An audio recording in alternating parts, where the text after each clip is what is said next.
Donc, à peu près, à l'heure où le général irakien annonçait qu'il allait entrer dans l'Al-Saf, il l'annonçait au State Department, les forces américaines se retiraient d'Al-Saf. Moi, en tant que juriste, je dois dire, et le cadre légal de ces faits-là, c'est la Convention de Genève, qu'ils sont reçus, n'est-ce pas, ils se sont vus reconnus en juillet 2004, lorsque les États-Unis agissaient en Irak sous un mandat déjà du Conseil de sécurité. Une décision prise dans le cadre du chapitre 7 de la Charte des Nations Unies, donc juillet 2004, et une violation de la Convention de Genève, en termes de droit, c'est un crime de guerre. Donc c'est un crime de guerre qui a été commis à Al-Saf vendredi dernier. Responsabilité directe, je crois qu'elles sont assez faciles à décerner. Ce n'est pas seulement des responsabilités directes, je laisserai à d'autres à chercher pour des responsabilités indirectes. Et je dois vous dire que ces responsabilités directes, elles sont déjà assez avancées. Quelques jours avant, il y a une Cour de justice au monde qui a accepté de faire ouvrir une recherche sur les faits qui se succèdent à Al-Saf depuis la première attaque en juillet 2009. Elle applique la Convention de Genève en conformité avec les engagements internationaux en signant cette convention par l'État espagnol. Elle applique également les principes du traité de Rome qui a créé la Cour pénale internationale, d'après lesquels toutes les cours d'État, n'est-ce pas, se trouvent dans une position de complémentarité par rapport à ce qui est la responsabilité de la Cour pénale internationale pour poursuivre les crimes de guerre parmi d'autres crimes. Et c'est dans cette perspective et dans ce contexte légal qu'en mars dernier, la Cour espagnole a accepté de lâcher la plainte criminelle pour des responsabilités dans les faits à Al-Saf, violation des crimes de guerre, au seuil même du bureau du Premier ministre de l'Irak. Ce sont les plus hauts responsables du comité pour la fermeture de Al-Saf, qui sont sous la directe autorité du Premier ministre de l'Irak, et ces personnes ont accepté leur inculpation. C'était en mars dernier. Avec les événements de la semaine dernière,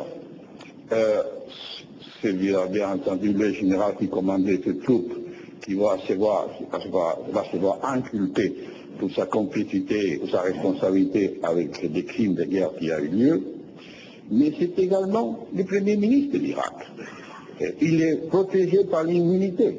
Cette immunité d'être Premier ministre acting, n'est-ce pas, en fonction. Et nous sommes des champs de droit et nous le respectons, cette immunité. Mais cette immunité va avoir une date limite, le jour où il ne sera plus Premier ministre. Et à ce moment-là, il devra répondre de ce qu'il a fait, de ce qu'il a ordonné et ce qu'il n'a pas fait pour éviter le massacre.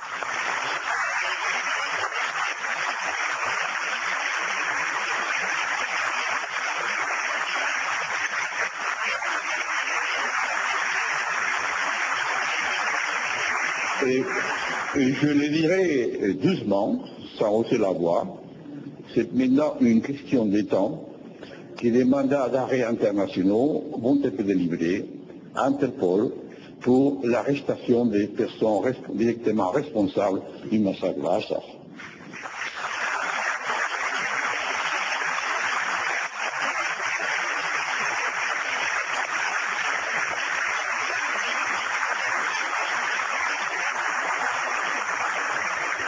Et ces mandats-là, bien entendu, seront disséminés par Interpol dans tous les pays du monde et on aura l'opportunité de voir à ce moment-là les besoins, la nécessité, encore une fois, de coopération internationale pour faire respecter l'application de la loi aux responsables d'un crime de cette nature. Al-Saf, bien entendu, c'est le centre de cette réunion et les morts sont notre premier souci, rendre justice c'est également notre première inquiétude. Mais Ashraf n'est pas un fait isolé. Et si on l'analyse dans son contexte, tous les forces qui sont en train d'agir autour de ces massacres, on peut élargir le cercle. Et on pourrait se poser la question si cet fait isolément considéré ne fait pas partie de tout un réseau et de tout un contexte de circonstances internationales qui concerne plusieurs États et nulle part lui-même pour l'indice d'une possible menace à la paix internationale. C'est notre dimension. Si cette réflexion, bien entendu, au point de vue des ressources légales et pour y faire face, nous ferait regarder vers le Conseil de sécurité. Je crois qu'il faut commencer à réfléchir là-dessus et peut-être agir à temps afin d'éviter de nouveaux massacres à Assaf et dans une autre dimension dans d'autres pays de la région. Merci.